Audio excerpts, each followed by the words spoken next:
So we have to talk about you being the sexiest man alive, of course. All right. So, what do you want no, I was just wondering what you... I cheated. You cheated? You hacked it? Yeah, the system? I hacked the website. Good. And, you know, deleted a few names and, you know, boycotted a few people's campaign and paid my publicist a little extra and said, get me in there. And, So who was your biggest competitor? Who was my biggest competitor? The usual crowd, the Brad Pitts and the George Clooney's and the Matt Damons, all those guys, those handsome devils. So did you get any new, like, advantages home? Because now you're the sexiest man alive. I so thought you can I say would. I thought it would buy me a couple of things around Yeah. the house, but no. I thought, cool, I don't have to do the dishes, change nappies, I'm out, you know. This is my Yeah. new title. Wasn't having it, no. But it was good. We had a good laugh about it. It's funny. But it's funny. great too, though. You know, It's funny because I had nothing to do with it, because my parents built me, I guess.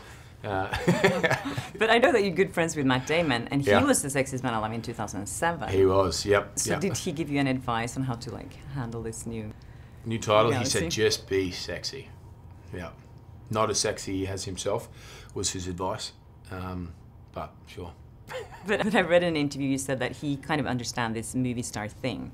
Yeah. Which, because he's like a kind of a normal guy, but he's still like a big star, but he has like his home life Yeah. and he's kind of staying away from the whole kind of... Yeah, he's great. He's even before I knew Matt, it was someone that I sort of thought, oh, I liked what he does and how he handles himself. And, you know, and I asked him, you know, earlier in my career, and I still do, about things. And he always just said, yeah, just, you know, stay normal. Don't get caught up in the sort of the BS of it all and drama and you know, and look, you're either kind of that person or not, you know, and I wanted to have kids and was, you know, family, and that was my thing, and instead of kind of going out in nightclubs and things, you know, I did that years ago. So I think you stay normal or stay boring. That was the advice somewhere, I think.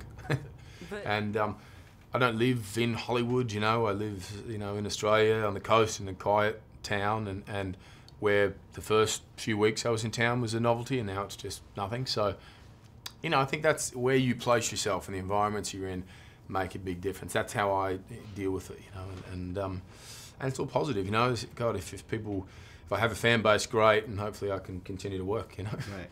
But you have 3 little kids, and Yeah. you have, I mean, I was looking at all the movies you have lined up. It's like 4 or 5 already that you're working on, I think. How are you? Yeah, 4 films coming out this year, which is the most I've had in this close quarters in the close amount of time, and it's busy. But I kind of shot those films over a few years, and they just had long post-production periods, and then kind of piled on top of each other. So.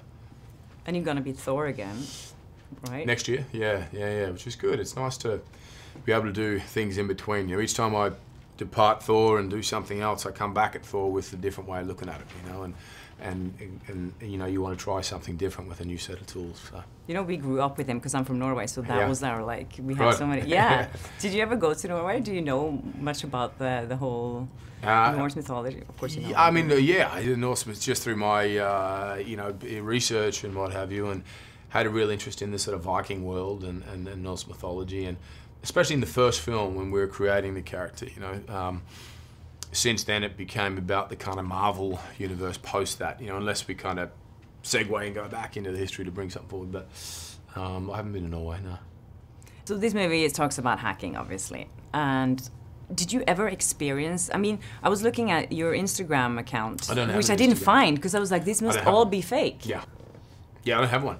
I don't have an interest in it, you know, or in any of the sort of social feeds and things. I'd rather spend time with my kids than show the world and tell the world what I'm doing with my kids. You know, like I don't have the time, and you know, I feel like you just kind of set yourself up to be a target anyway with that stuff. You know, I don't want to hear what people are saying about me. You know, I don't go and Google myself and you know, because what does it matter? We're not meant to hear it.